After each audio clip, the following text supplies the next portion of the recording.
निशांत जी, नोएडा से। राधे राधे महाराज जी।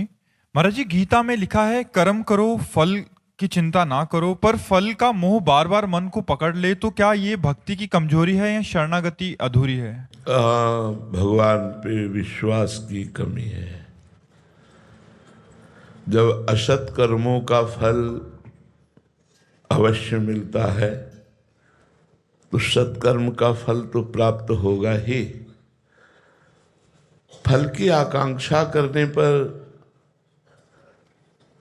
भगवान ने इसलिए रोक लगा दी कि जैसे आपने बहुत अच्छे नंबरों से पास हुए, आपके पास डिग्री है, पर आपको नौकरी नहीं मिल रही क्योंकि आपको प्रारब्ध दुख देना चाहता है, वो आपको असफल करना चाहता है, आपका पूर्व प्रारब्ध। अब आप इतना पढ़े लिखे और आपकी नौकरी नहीं लगी, पढ़ाई लिखाई का तो फल है ना कि हमारा व्यापार, हमारी नौकरी, और उसमें असफल है तो आप निराश हो जाएंगे। बहुत से लोग जैसे पढ़ाई में फेल हो गए बच्चे तो की सोचने लगते हैं। बहुत से किसान परिणाम पर दृष्टि रखते हैं, फल पर, और अनावृष्टि, अतिवृष्टि आदि से फसल नष्ट हो जाने पर वो की बात सोच लेते हैं। बहुत से ऐसे परिणाम हैं जिनमें हम पहले से निश्चित कर लेते हैं, व्यापार या खेल या किसी विषय में।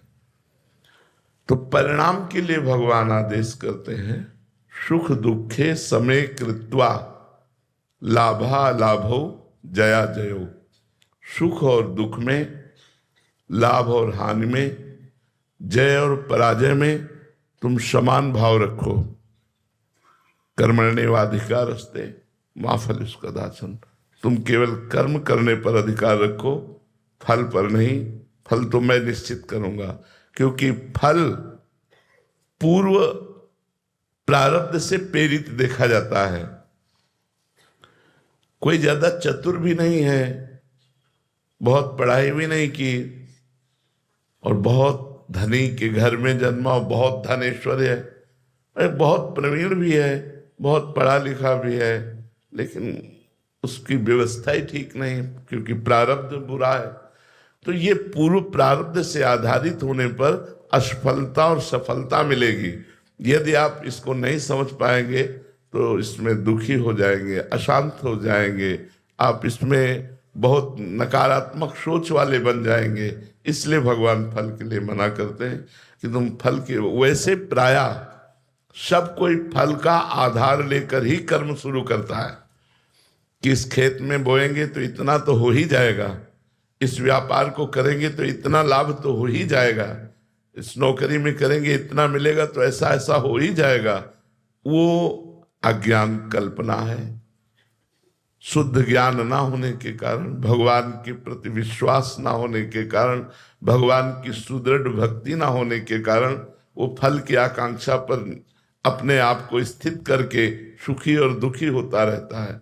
यदि वो भगवान के आश्रित हो तो प्रारब्ध भी कम हो जाएगा, अशुभ प्रारब्ध, और अगला जो कदम बढ़ेगा वो बड़ा मंगलमय, बड़ा आनंदमय होगा।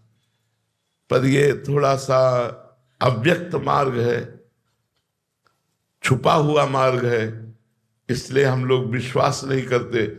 अगर विश्वास कर लें और हम केवल अपने कर्तव्य कर्म पर दृष्टि रखें कि हमारे कर्तव्य में त्रुटि नहीं होनी चाहिए, तो परिणाम मंगलमय होगा ही।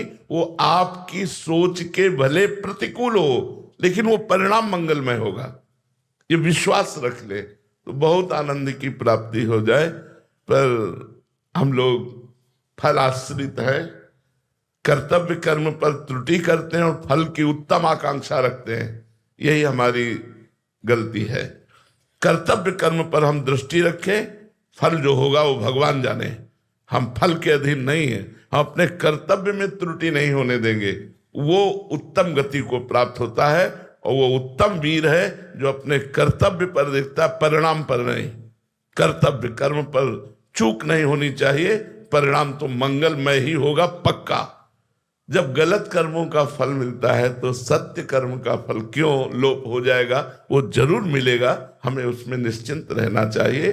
पर प्रारब्ध के वशीभूत होने के कारण आपको अपनी क्रिया का उल्टा फल दिखाई दे सकता है, इसलिए आपकी अश्रद्धा और नकारात्मक सोच बन सकती है। तो अश्रद्धा और नकारात्मक सोच ना बने, इसलिए भगवान ने ऐसा आदेश किया है।